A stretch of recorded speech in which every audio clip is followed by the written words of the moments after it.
Hello and welcome. My name is Thomas Kevin Dolan. I'm the writer and author of Little Fag, A Journey of Self-Acceptance and Healing. And today I'm going to finish section 2 of my book. It ends with chapter 8 entitled Aligning with My True Nature. It begins on page 179 of my memoir. My heart remained hidden, curled small within. The story of remaining in the shadows, still fresh. Keeping company with my soulfulness was actually a way to survive, and refusing to remember that the point of my life was to thrive. My sensitivity remained a strength, yet I was still not willing to acknowledge it as such, and certainly wasn't ready to show it to the world. My emotion, compassion, and love were all superpowers, just powerfully hidden. My self-loathing was relentless. It was an anchor I was unable to lift from the seabed of my life. The age-old and tired whisper resounding in my ears, only sensitive, caring, overreactive gay boys whine about how they feel. Yet another excuse to dim my light. Was that me? I hated the answer to this question. I didn't know how to be authentic. I thought only cowards were authentic, and had no idea it was the bravest that embraced and heralded their true selves by choosing to be authentically vulnerable. I didn't know anything, yet would continue the charade that I did. I had moved from one closet straight into another, but this time I was the architect. What I braved. Dr. Brené Brown has been actively preaching this lesson. Being true to yourself is a vulnerable path in life. But there's absolutely no shame in vulnerability. In fact, it's the essence of true courage. Her wisdom is just beginning to sink in. I really thought that the only closet I was in pertained to my sexuality, but it was likely there were other closets I was occupying. To pose a truer question to support me in discovering what other ways I was hiding my true essence from myself and the world might be, what am I pretending not to know about myself? It frightened me that there might be hundreds of answers to that question, and perhaps this could be an inquiry worthy of contemplation. Could the prize be, for each discovered answer, a new freedom? Here are some of the closets I discovered I was hiding in. Because I believe myself not deserving of having loving relationships, being successful, having abundance, or having what I truly wanted, I lived with scarcity, lack and limitation, money and abundance issues, dysfunctional relationships, isolation, and depression. All were evidence I needed to prove myself right. This was the closet of unworthiness. I was a master at holding myself hostage to a belief that I was inferior, not capable, a failure, and somehow broken. The risks for me were ignoring my health, insomnia, a general attitude of, I don't give a shit. And that was about my body. This was a closet of self-judgment and self-condemnation. I masked deep feelings of inferiority and insecurity. This was a closet of arrogance, superiority, and self-righteousness. I spent most of my time and energy betraying myself. Being in this closet, I kept myself closed off, protected from who I thought I was, allowing my ego to rule the roost. I fell for the illusion. Truth was very elusive. This is the closet of fear and mistrust. As a violator of my own sense of right and wrong, even knowing better at the time, I was still and would always cross a line within myself that has me still carry shame. The residual effect is holding on to shame, allowing it to remain buried deep. This is the mother of all closets. It's the glue that binds all the rest and keeps the doors slammed shut. This is the closet of shame and guilt. Although my coming out was an act of personal liberation, I limited it by having it mean just my sexuality. I could see now that the value of broadening its scope so that I could affirm and lay claim to the absolute truth of who I am was very important.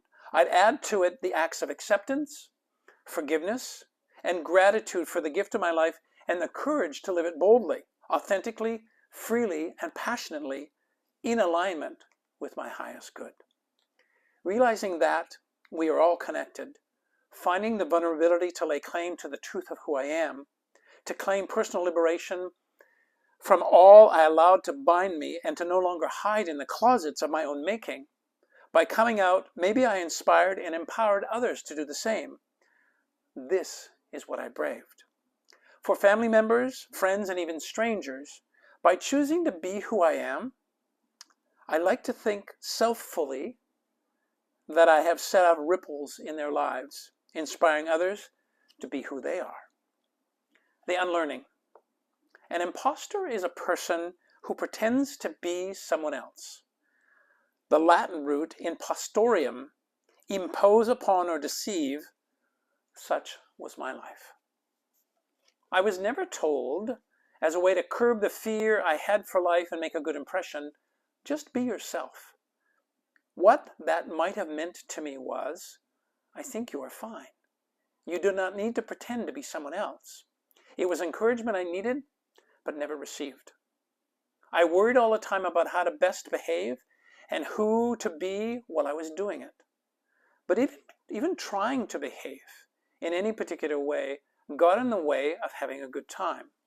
So often I wouldn't show up to functions, or if I did, I'd make a point of disappearing as quickly as I could, although, and often, always leaving without saying goodbye. I know people don't start off knowing who they are exactly. During all the stages of growing up, I was told to behave in certain situations, at school, with siblings, with friends, even with my parents, and so on. What I was never told was to be myself. I did never get a chance to see my gay self-acting in certain characteristic ways towards friends in order to understand myself as a friend. There wasn't any place to test drive my authentic self. There was never an opportunity to develop my own persona, the way I saw myself, within the context of my life. Typically, the persona I built was over a period of time until individuals come to recognize themselves as themselves. Only then can they reliably predict how they will act in certain situations. Only then can someone reasonably choose to be oneself. With no sense of persona, I had no idea how to properly behave at many of life's formalities or rituals, such as weddings, funerals, dates, formal dining rooms, job interviews, or introducing myself to the world. With no authentic persona, none of these rituals came naturally. As time went on, I encountered many new situations, but instead of beginning to understand myself more fully by noticing how I felt in these situations, how to behave or how to react to others, or how others reacted to me, I shut down. At times, I acted in ways that I felt were inappropriate. Thus began my ability to take on persona so that I could fit in.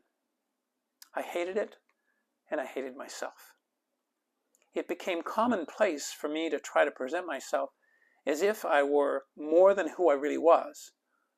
I pretended to be polite, smart, funny, all-knowing, sophisticated, poised, cool, spiritual, straight, and a whole host of personas, all intended to cover up the opposite of who I really was. They were my masks, carefully put on to hide the persona I thought the world would hate for me being. Was it deceit? The world would say no, only because these behaviors are so familiar and commonplace. I felt it was. Without the ability to really bring my truest persona to life, it all felt superficial. What ended up happening for me was the development of a false self and a false sense of security about my ability to pretend. Let me read that again. What ended up happening for me was a development of a false sense of security about my ability to pretend. It was like putting on a costume and playing a role, and then, later on, stepping out of the role when the play was over, or in some cases, spending decades wearing the costume. The unlearning for me recognized that some pretenses were very hard to do and not worth doing in the first place. Yet there were some, like walking down the cathedral's aisle towards my soon-to-be wife, where I wondered, what the hell was I doing? Today there are times when I choose to embody a persona that I'm clear. I like to think of it as good self-care. My husband appoints me, and I gratefully accept being the attorney in the family. I return goods we don't like, I negotiate to buy a new car, and I deliver no for us when it is in our best interest. What is joyous about embodying that persona is that I do it as a gay attorney.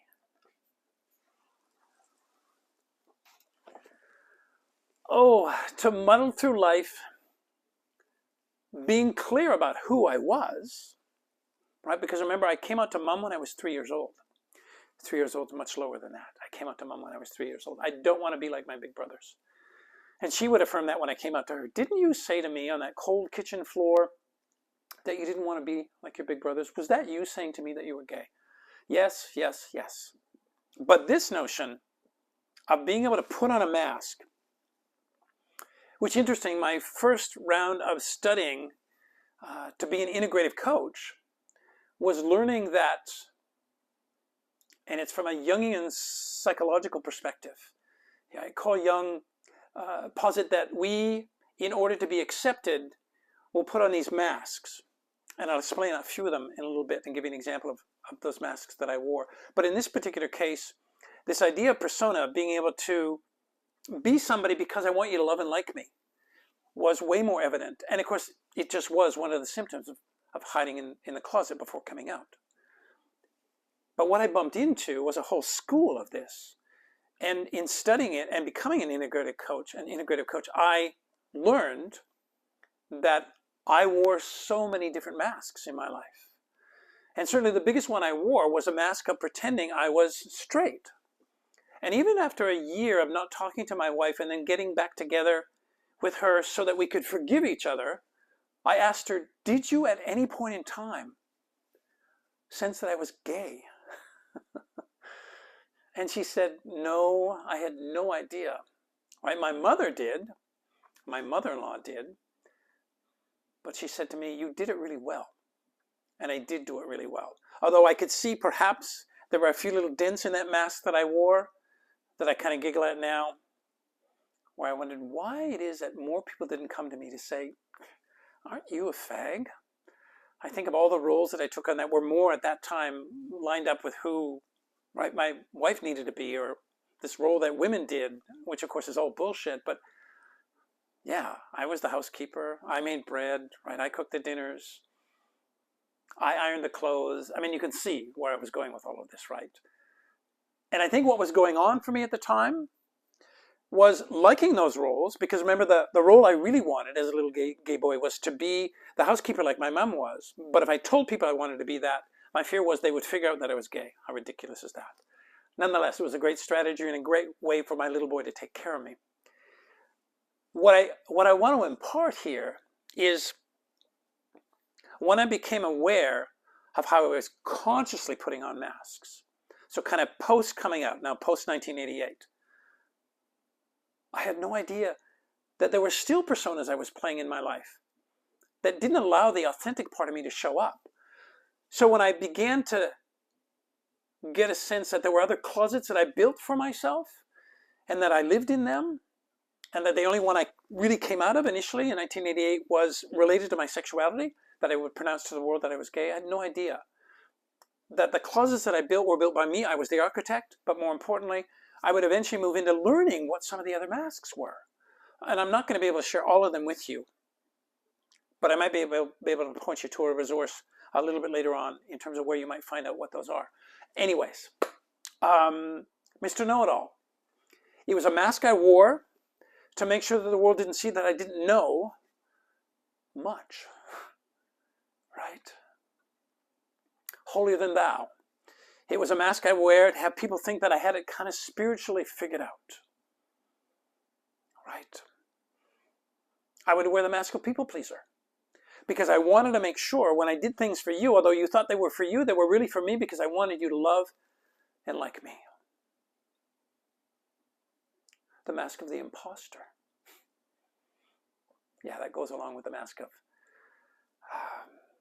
pretending to be straight. That was the mask. And what a joy to set that down. As I sit and attempt to remember the other masks that I wore, I have this really gentle, calming energy that my body's creating for me. And it's this reminder that although there will be times I'll pick up a mask and put it on for probably some great reason, there are most other times where I can catch myself reaching for the mask to put it on, to be able to lovingly stop myself from doing that, and then authentically presenting myself to the world, because that's what the masks were for. I didn't want you not to love or like me, so I would put on a mask that I thought you would be comfortable with, because the story I made up was that you'd be uncomfortable with my own authenticity. And it is such a joy to be able to run through life now, knowing that the masks are always there, because from time to time, it's okay to put on a mask, right? I can put on the mask of imposter when I feel I'm surrounded by a bunch of cis, het, really scary straight men, right? Where they're egging me on, you're a fag, so I'll put on the imposter, convinced that I'm not. That's actually a really great way. That's safety, right? That's boundary. So it's completely healthy. But for most of my life, that's not the place I want to live from. I want to live authentically. So that in fact, I have no mask, which is really brave, which is really, really brave. So I'm so grateful to have discovered that there was an explanation for me to better understand all of these ways of being that I employed to literally survive in the world. So I'm really grateful.